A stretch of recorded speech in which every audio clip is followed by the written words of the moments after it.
Stop hitting toys and go lift some weights.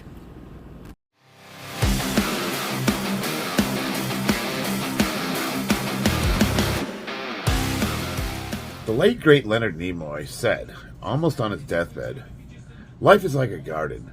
The perfect moment can be had, but never preserved, except in memory. Live long and prosper." And he also said, the pursuit of a thing often has more meaning than the thing itself. And towards the end of his life, I love Leonard Nimoy. He was one of the most fascinating people in history, as far as I'm concerned. And I actually had I found I had a lot in common with him. We shared a lot of the same viewpoints. And we were very different in a lot of ways, too. But one of the things I think that he was really reflecting on in the late stages of his life was, we set these goals, and we work so hard to get to these goals. And then once we get the goal, then what? You got it. You got the thing. It's on to the next. And a lot of the beauty and the joy and the experiences are often found building up to that, getting the thing. The people you meet along the way, the moments, all the moments in time. There's so much greatness to be missed, and if we're too focused on the goal itself,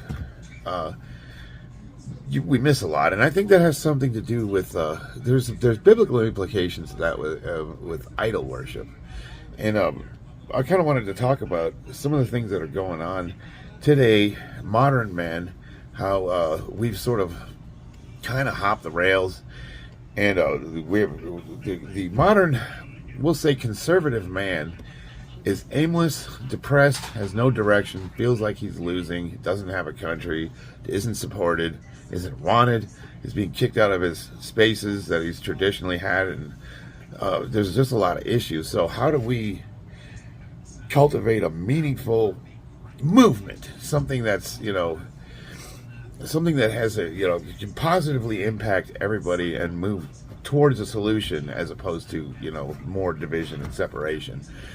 And I watched some videos this morning, and some ideas popped into my head, and I want to share them with you guys, and you tell me what you think.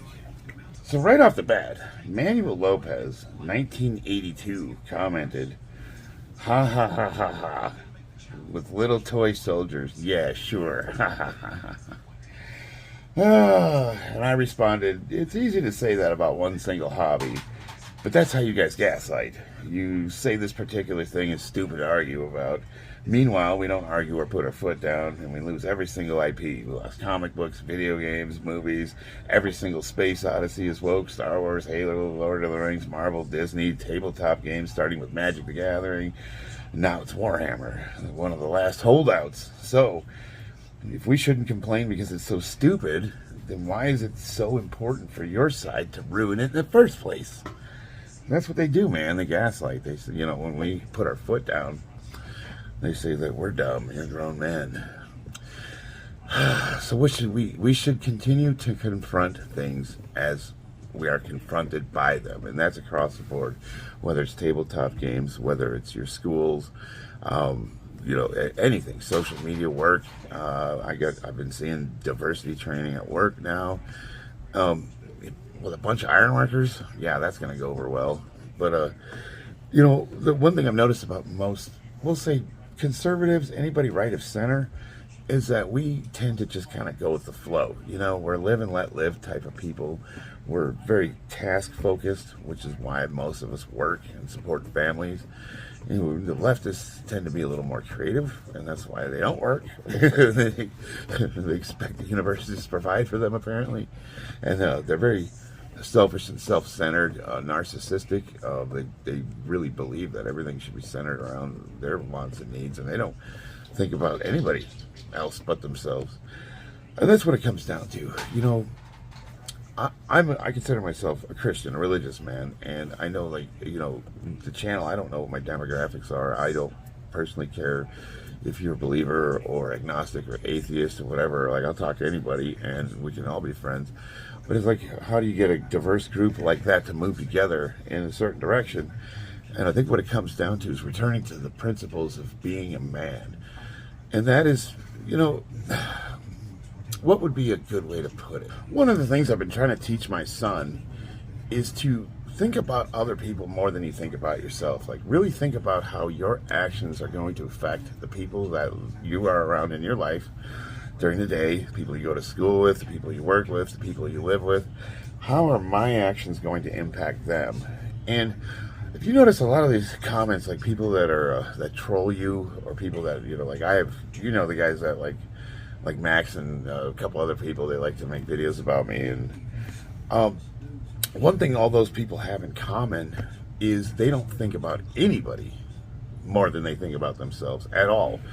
They're completely self-centered and narcissistic, and they do believe that like everybody is constantly thinking about them. You'll see it in their comments, how they're always going on and on about how we're like making fun of them in these Discord groups, and nobody's talking about them at all. And if you ignore them for a few months, they'll start poking at you, start like making videos, and like they make the rounds, like, oh, I haven't heard from this guy in a while, let's start poking him again. Like everything, but everything is about them. It's about how much they can lift and how much, better they are, and like how strong I am. And then like they'll call you out and like tell you, I'm stronger than you, you know that, right? And like, okay, like, and they don't understand that we don't think like that. I'm not sitting here like wondering who can bench more than me. Like, I don't care. Not to say I don't care. Like, I want to see my friends do better. And if somebody I'm competing with in real life like lifts more than me, I'm happy for them. Like, that's awesome, and we push each other. But there's no like, I don't get jealous or upset if somebody outlifts me. I mean, you see it. You see like the super narcissistic, self-centered, like self-absorbed, like to a point of being sick, and they don't see it because that's their natural state of being. So they don't identify with other people that are normal. We'll say, I don't know what normal is, but a real man, a man, it's not about how strong you are, how manly you are, how many spiky things you have coming off of you, whether you wear leather jackets and walk around with your... No, a real man thinks about other people more than he thinks about himself. It doesn't mean he doesn't have passions. He doesn't have things that aren't important to him. It means he's worried more about how he's affecting the lives of the people that are around him than he is worried about his own nonsense. Me, I gotta like... You can almost become a martyr. You can go too far with that. Like, you do have to think about yourself a little bit. And that's often one of the arguments I make, is that it's okay for dad to have passions as well. Like, you're not a bad dad if you have things that are important to you. Sometimes with the comment sections, it could be all or nothing. Like, you don't like give 100% of yourself away. You could save a couple, like 5% for you. It's okay. That's what this is. This is me, all right? But I try to get my kids involved. So, in a way, I am also trying to kill two birds with one stone, if that makes sense. Now, here's the cool thing. Whether you believe in God or not, whether you're a total atheist or you're super religious, if you are thinking about other people more than you think about yourself, you're already aligned with God's will. How could you not be? You know what I mean? Now, the second thing is I think every man has a duty to be as strong and physically capable as he can be. I think we have a responsibility. Now, do you have to be a championship power lifter? No. Do you have to be a professional bodybuilder? Do you have to be a strongman? No, but you need to be in shape. I really think we have a duty to be physically strong and capable. And what's awesome about that is once you start adding that to your life and you start going down that path, it unlocks superpowers. You'll notice those, like, levels of self-confidence that you never had before. People will start talking to you differently. It kind of sucks to say, but when I had let myself go for a few years when I got out of the Marines, and I was kind of a slob, like, it wasn't good. Like, people did not treat me with much respect, even though I had valid opinions and I knew what I was talking about. But then when I sobered up and I started getting into shape, I noticed when I would talk about the same things, and like a lot of work-related things that I was an expert at already, people just automatically, like, I don't know, it's weird. It's like they didn't believe I knew what I was talking about when I was a fat slob, and then all of a sudden they just assumed I knew what I was talking about when I was in shape. And I think we have a bias towards that as a species.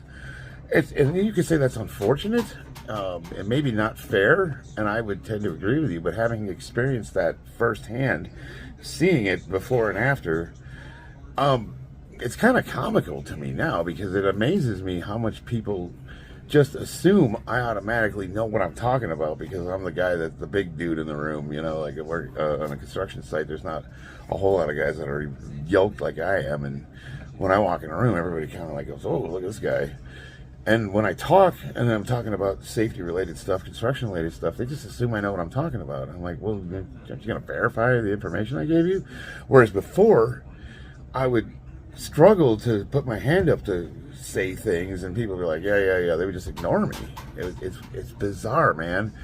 It's bizarre the way we are as a species. But yeah, unfortunately, I hate to say it, but if you get into really good shape and you carry yourself well, people will just start believing the things that come out of your mouth, and that could be problematic. You can use that for your powers for evil. But that's why we try to live by sort of a simple set of principles. So we talked about putting other people first, thinking about other people more than you think about yourself. We talked about the duty to be in good physical condition, be able to hold your own, be strong, maybe learn how to box a little bit, whatever. Now, what are we talking about? Try to be as honest as you can be. We're all lying. Whether it's lies by omission, either like we just don't talk about things and we just let people assume certain things about us, or maybe we'll, tell little white lies, to get through our day. You don't want to hurt someone's feelings. Like if like this girl asked you, "Hey, does this dress look pretty on me?" And you're like, "Yeah, it looks great." You know what I mean? Like, "Oh, it's a beautiful baby. It's the best looking baby I've ever seen." Like that. Do you really want to hear someone's feelings when they got a little crazy and they're like, "Oh, that's an ugly baby"? Like, no, yeah. I don't know. But where do you do more harm than good? No, but mostly when I'm talking about, the kind of honesty I'm talking about is the kind that hurts you as a person. So, like, say you're the guy at work and they're always asking you to do overtime. And, it's been, 3 or 4 months of Saturdays in a row.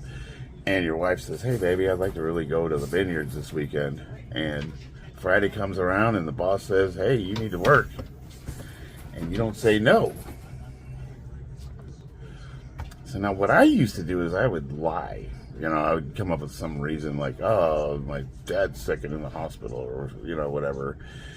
And I didn't want to say no and just be like, sound selfish, because like, "Oh, what's my boss going to think?" Or, or I'd lie to my wife and be like, "Oh, work really, come up with some, have to do this reason." And she's like, "No, I understand." And what I realized is that was hurting me physically. Instead of just letting my yes be a yes and my no be a no, the moral compromise I had with trying to make it, I was so afraid of people not liking me, that I would tell these little white lies, and it hurt. They take a toll on you. So one thing I learned is like walk through that fear and just say no. I'm taking my wife out this weekend, and I'm not going to apologize for it. Or conversely, if it works out the other way, just be honest with her too. Like, "Babe, they told me they don't have anybody else. I got to go in on Saturday." And then deal with people being upset with you. It's people will get upset with you, but 9 times out of 10, if you're consistent, you're doing what you're supposed to do, and they have you around for a reason, they'll get over it. You know what I mean? It's better that way, because then there's nothing left uncovered, if that makes sense. You just keep moving, and you don't have to worry about like, what did I say to that guy, or, "Oh man, you don't have to go through your Rolodex of excuses.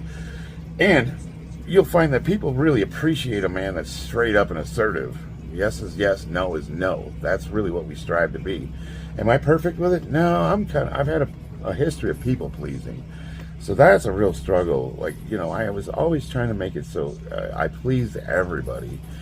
And I lost myself in that. I was hurting myself. I started becoming resentful because people would use me as a doormat. They knew if they asked me to work, I would come in.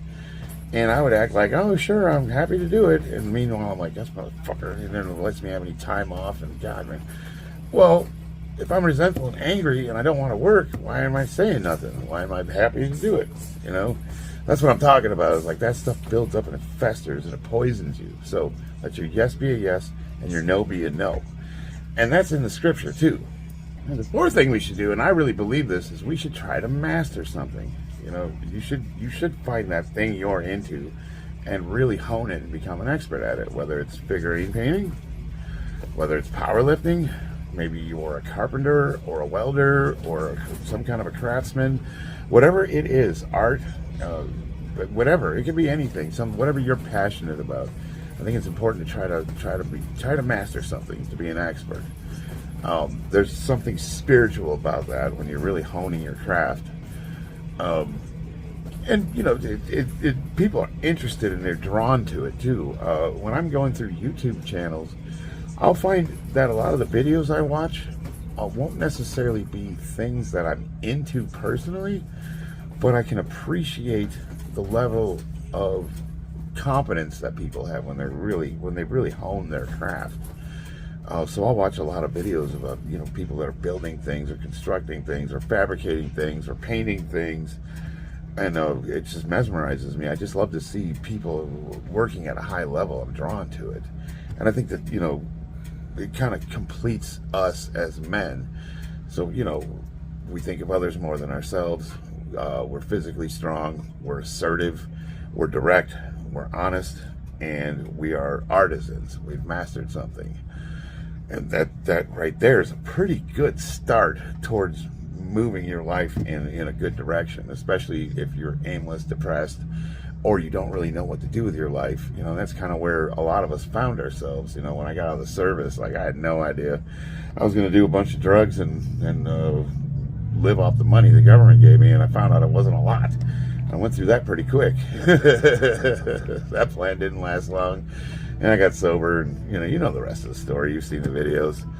You know, man, my tale is not unique, that I can assure you. Last but not least, and this is by far the most important, is we have to stand against this stuff. You know, when we see it, we have to speak out against it. For far too long have we allowed this crap to fester, and I'm starting to see an awakening. Usually what happens is the pendulum swings and it overcorrects. So you look every 10 years, you got Democrats and then Republicans and then Democrats and then Republicans. But historically, you know, my generation was one of apathy. We didn't care. We didn't really participate. And you could say we're largely responsible for the state of the world as it's in right now because of that apathy. We allowed the Patriot Act. We didn't, you know, oh my God, the terrorists, you know, whatever, take all our rights. Didn't even think about the implications of it. And I was in the service when they passed that. You know, like I'm physically in the service, and I couldn't be bothered to like look at what it was that the government was trying to do to us and use us for.